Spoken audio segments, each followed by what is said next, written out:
Sodius here, and welcome back to our 15th podcast. Holy shit, that's gone way too fast. And with me, of course, is Saint Balmon. Hello, Saint. What's up? You didn't come in a puff of smoke this week. Nope. So, how's your week looked besides being endlessly tired? World of Warcraft. Oh yeah, back into WoW. You got me back into WoW. So, thanks for that. You're welcome. Oh, and hi Cloud, thank you for joining us. So yeah, you've been playing nothing else? Just World of Warcraft? Yep. Working on getting my, the two tunes I care about the most geared out for PvP to have some fun before Legion starts. What are those? My Warlock and my Warrior. Oh, cool. I might try Demon Hunter at some point, You but... should. I started a Demon Hunter, and good lord, they're starting, the whole, starting area is amazing. And there's, so many cinematics, which is always cool. I love, World of Warcraft cinematics. But other than that, my week has consisted of playing random stuff. I played some Tales of the Borderlands. Been playing a lot of, Elite Dangerous, which is going okay. It's a bit boring, but... Yeah, I heard that game. I wanted to get it, but pretty much every review I read said that it's not that it's bad. It's just, it's one of those games that loses its shine really quickly. Mm-hmm. I look like I have a fucking disco going on in my room right now. The light keeps changing. It's weird. I'm surprised you're not using your green screen to get today. Well, not when we're boxed like this. Doesn't make sense. But yeah, been playing a lot of games. I really like Elite Dangerous, but it does get really repetitive really fast. Although they have planetary landing, which is fucking awesome. So, without further ado, why don't we get straight into the news this week? First things first, EA and DICE have announced the Battlefield 1 open beta date, which is going to be August 31st on Xbox One, PC and PS4. Are you excited for that game?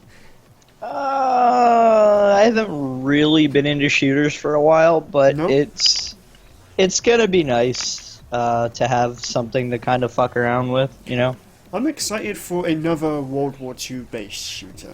It's been it's World War One based, actually, I think. I apologise. A World War I based shooter. But yeah, that's going to be really interesting. It will apparently feature Conquest and Rush modes, a new Sinai desert map, armoured train behemoth, rideable horses, and more. So that's going to be awesome. But if you want to take part, you have to sign up to the Battlefield Insider before tomorrow. So if you're watching the video and you want to take part in the Battlefield 1 beta, go sign up right now. And you also have to select your preferred platform, otherwise you're not going to get a key for whatever. Hey EA, we just did a plug for you. Love us. EA, give us free shit. So, now that's out of the way, I'm excited for that game, but there's also another game I'm super excited about, and I know Cloud is super excited about, but it's been delayed, and that is of course Final Fantasy 15. It was supposed to, I believe, come out either this month or next month, but now it's been delayed until November 29th, which really sucks because that game looks phenomenal. Of course, I'm glad that they're delaying it, because that means that hopefully it will come out in a not shit state. Well, they have given a reason for the delay. Director Hajime Tabata recorded a heartfelt video where he explained that the game has reached Master Edition, which is generally, the game is finished. However, the Master's Editions are then sent off to be pressed to disc for all the physical editions. But between the time of that being done and the game's release, they generally work on a day one patch, which obviously everyone gets to download on day one. But, of course, there are people in the world who don't have access to internet. So This is why day one patches are bullshit, and we should be releasing games in a fully functional state. Right. So, in order to completely remove the need for a day one patch, they're going to hold it off until November. That way they can make sure everyone has the exact same content on launch without the requirement of a day one patch. Now, in the video he said, "We have put our whole lives into developing this game with the intent of bringing the highest quality of game experience to every single player who buys it. And I personally started developing Final Fantasy 15 from a desire to let everyone play a Final Fantasy that was so outstanding and amazing that it would send other games running in panic.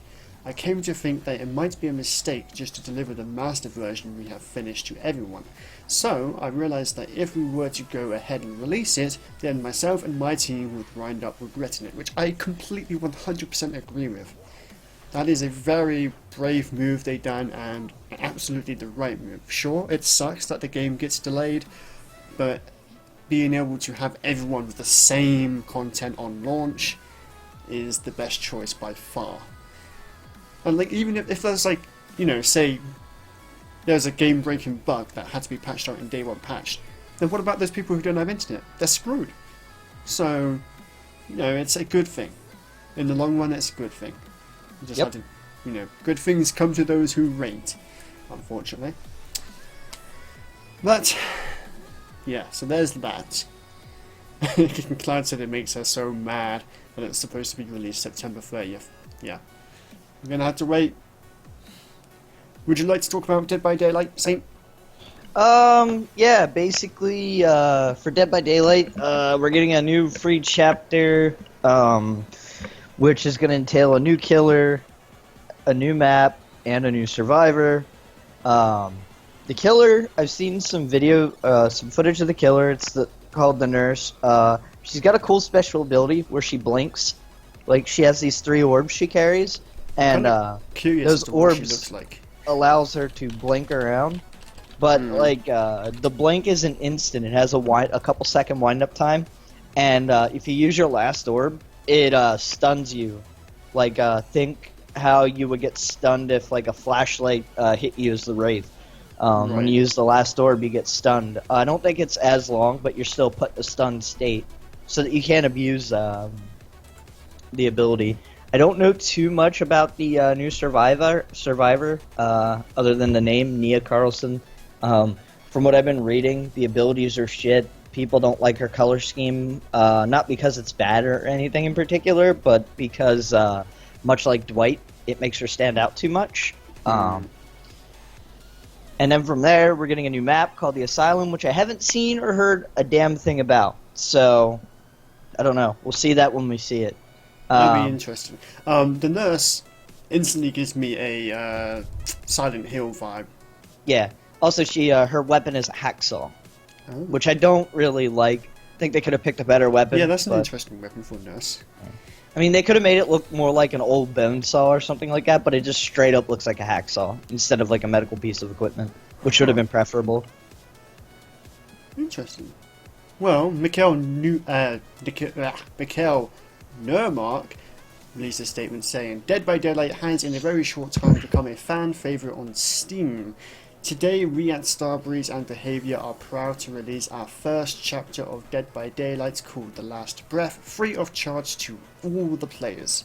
The addition of a new killer, a new survivor and a brand new map will surely excite the fans. Starting today and for the rest of the weekend, players can try the game for free and purchase it at a 15% discount."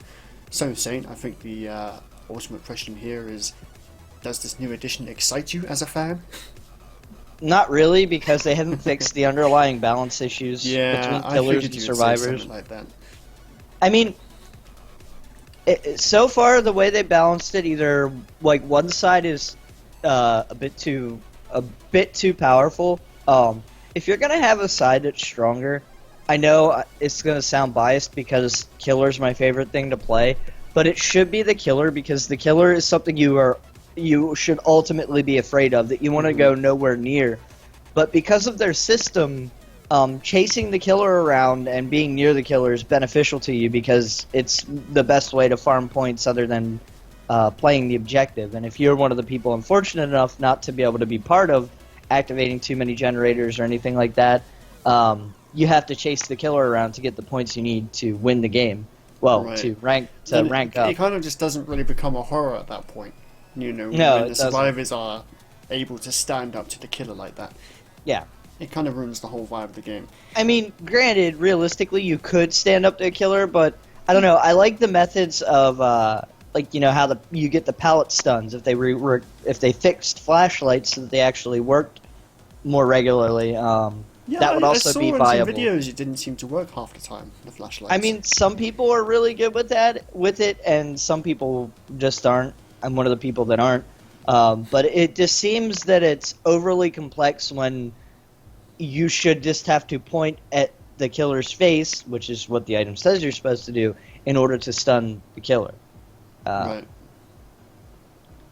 I mean, and also you have killers abusing hook camping, which is a viable strategy, but at the same time you lose a lot of points because of that, due to not, going around smacking other survivors, hunting them down and hooking them, things like that.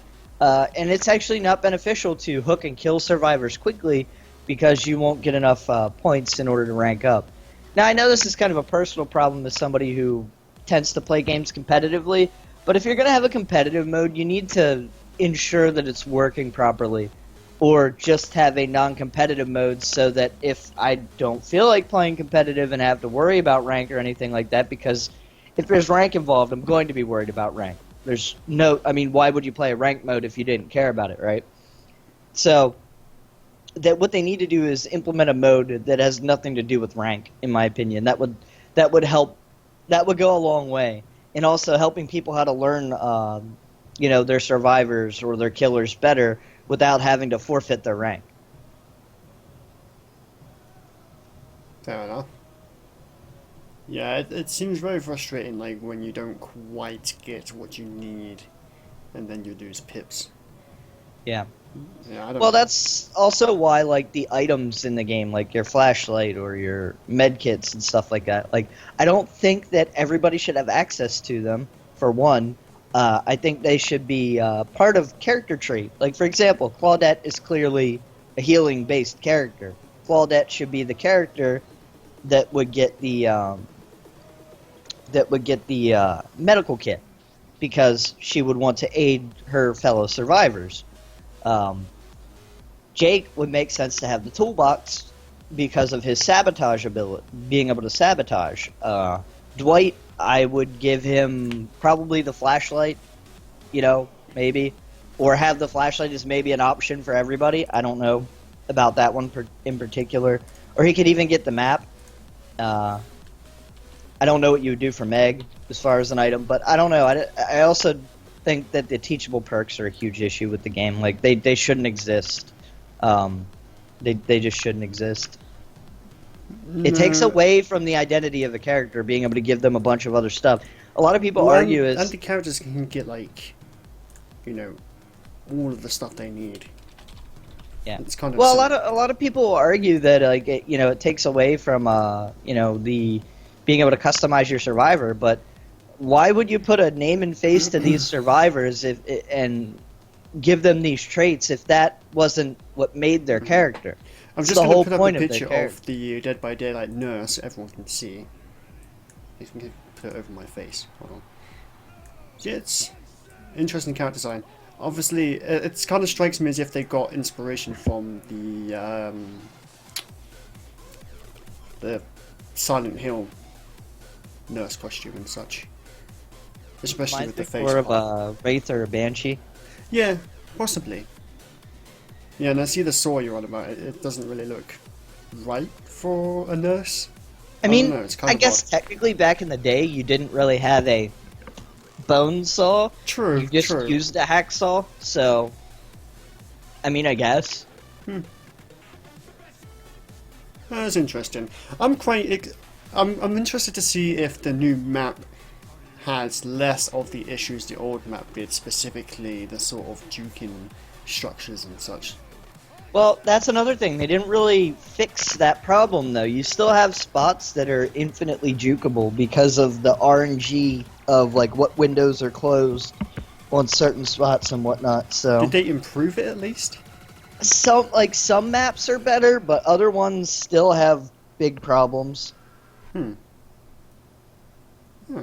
fair enough. Okay, so on to the next story of today. We have more Pokemon Go news. Surprise, surprise. When do you think Pokemon Go news will start to die down? Do you think it will ever die down? It's gonna be a while. Yeah. So we have Also, you're gonna see stuff like this a lot because people like to bitch in general. Like, they all think they're entitled to something, and this gives them an outlet to get those things they think they're entitled to. Exactly. So the story we're covering today for Pokemon Go is a Michigan couple has filed a lawsuit against Nintendo, Niantic, and the Pokemon Company, seeking to prevent the placement of Pokestops and other in-game items near or on private property. Which they don't need to sue for because they can just contact Niantic and have the stops removed. There's a whole system to arrange Pokestops and gyms removed.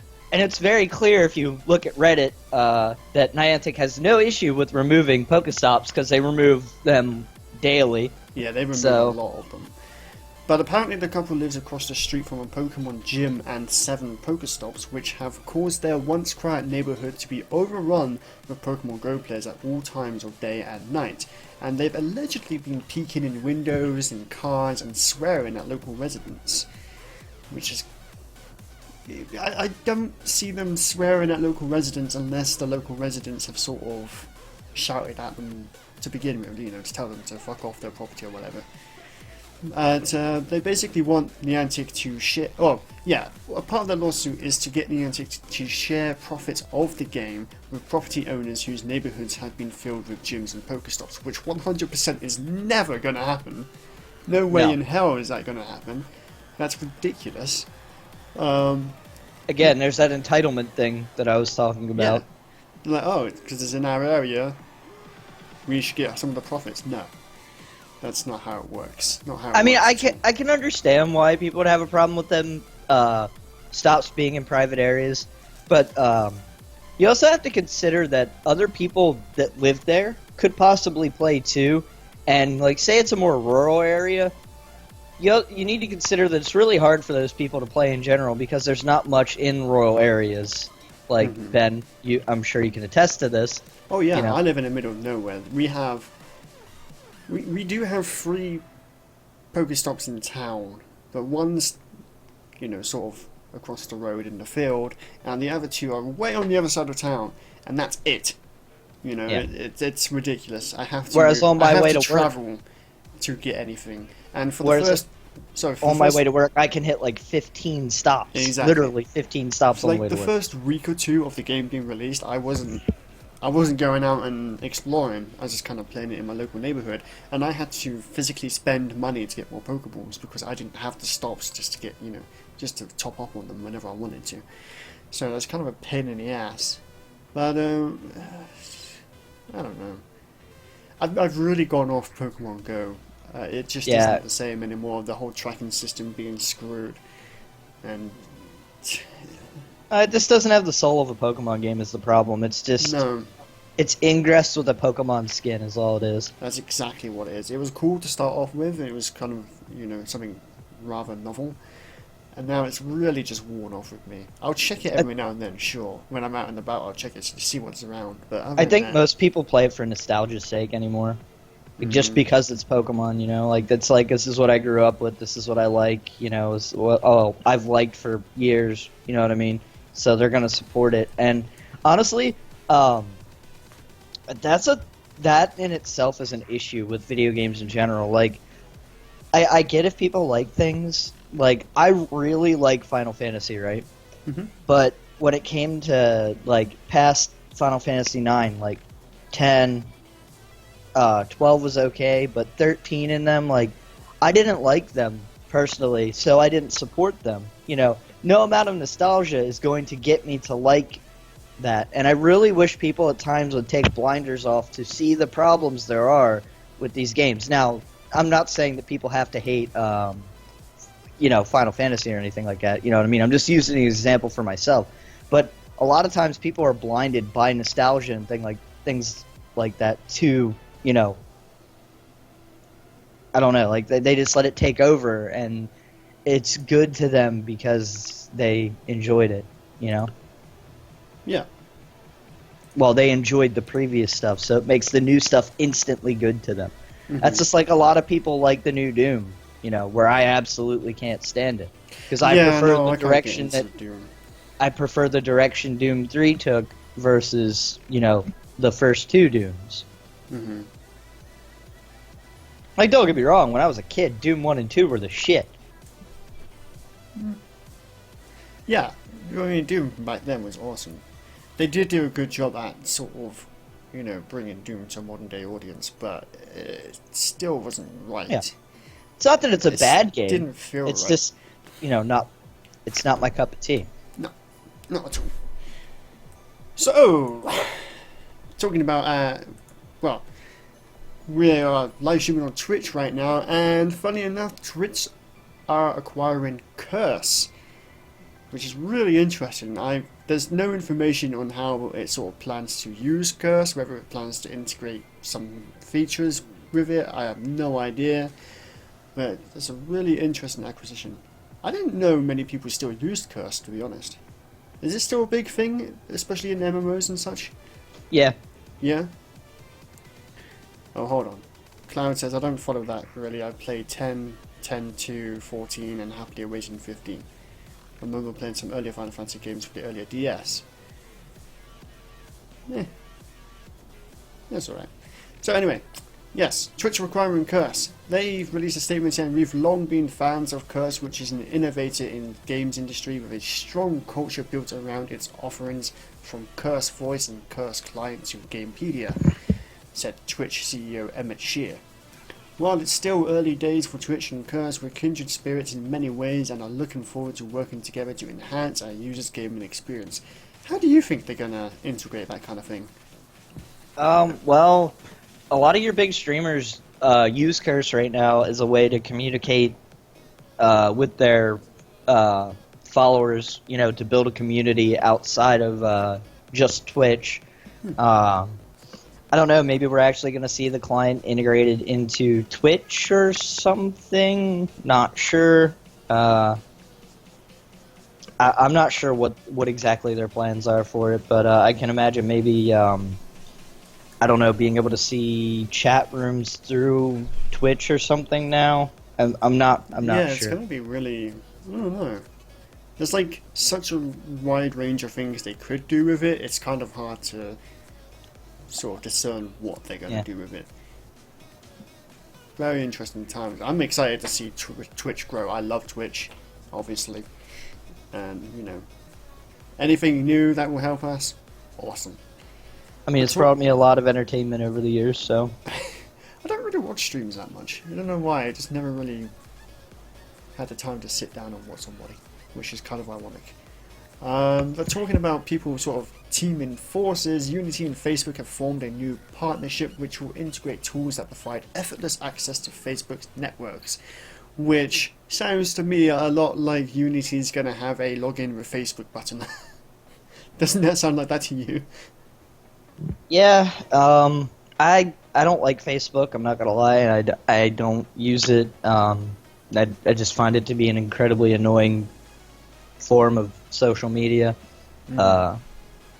Yeah, so I'm actually really disappointed to see Unity working with Facebook. I don't know. What is that? That's just me though. I don't like Facebook, so can never have. Maybe they were also talking about that the alliance will include Facebook integration within Unity and a new PC gaming platform. Like, a new PC gaming platform? Please don't give us another wannabe Steam. That's the last thing we need with the, with Uplay and Origin right now. We don't need another. I mean, Christ, now in there trying to sell off. So what? Games. We've got Steam, we've got Origin, we've got Uplay, we've got Bethesda's new launcher. GOG has their own launcher, don't they? I think. Yeah, they do. Yeah. Yeah. I mean, there's more too. Like, there's a ton more. We don't need any more. It's really don't. It's completely ridiculous. I mean, yeah, we're obviously really sort of biased towards Steam. Because, I have so many games on Steam. Steam's sort of been the pinnacle of everywhere I store all my games for years now. We definitely don't need any more. It's getting ridiculous. It's just that it becomes so much to manage. Like, when you have so many different launchers, and then not only that, there are games that that don't even have there are companies that don't even have their own launcher that keep all their games together. You have to install a bunch of games and keep all their launchers on your either your desktop or your taskbar, and it just ends up being so much shit. I just had a horrible thought. Think of how many games on Steam right now use Unity. What if Unity and Facebook joined forces to make this new platform, and then forced all future developers to only release on that platform and not Steam? That would fucking suck. Yeah, it would. I don't know what Cloud's saying. Something. Yeah, I about don't know. Steam's It's got to broadcasting start out. service. Yeah, but I don't know. That would be horrible if they did that. So many games that use Unity are on Steam already. I don't know. That one kind of makes me a bit uneasy, especially being Facebook too. I'm not a fan of Facebook either. It's horrible. But yeah. So, anything else you'd like to mention this week? I don't know if you like WoW. Legion's coming soon, so when I is that very released? highly Is it the soon. 30th? Soon. I have a I know list. that very soon. I got It's a like list. 10 days, I think. Pretty sure. Legion. Yes, August 30th. That's going to be cool. I'm excited. Super excited for that. I can't believe I got back into WoW again. I told myself I'll never do it, but It's my fault. it is completely and utterly your fault. Oh, Cloud says she bitches about Steam's broadcasting service so much. Yeah, it's not great. Even if you have the upload, it's not great at all. See, what you could do is integrate Steam's streaming service to Twitch. Or That would be cool. the other way around, because Steam's streaming service sucks. Twitch's streaming service into Steam. Well, we just improve. No, what I mean is we improve Steam's streaming service so that you can stream your Steam games to Twitch without having to have like OBS. Okay. Yeah, that's what I'm Having the saying. sort of Twitch integration in there. Yeah. That would be cool, actually. That would be very cool.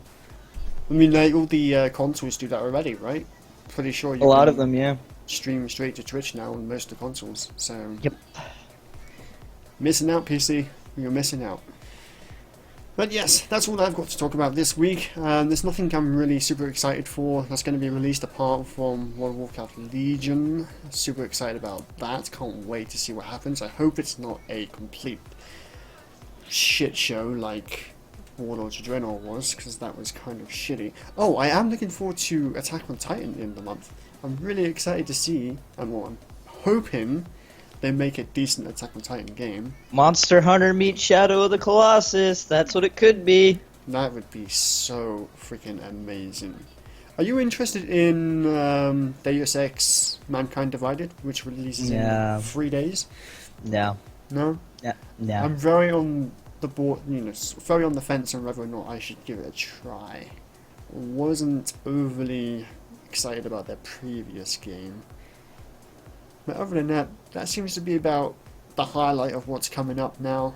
We've got the final station in the month, which me and Saint will definitely be checking out if possible. Hopefully, we get given Yeah, keys. tiny URL. Give me key. I'm sure they will. Tiny. I will awesome. sit Legion off to the side just to play your game. Just Really? saying. Just throwing that out there. Wow, that's some pretty big promises right there. I only PvP, so I don't. You're not I can take my interested in time. the storyline and everything going on in Legion? Bro, that's what they have YouTube for, and so we can watch the cutscenes. Oh god. Alright guys, on that note, I'm going to end this. So we'll see you next week, and yeah, that's basically I don't know how to end. Alright, see you guys next time. Goodbye. Have a good one, guys.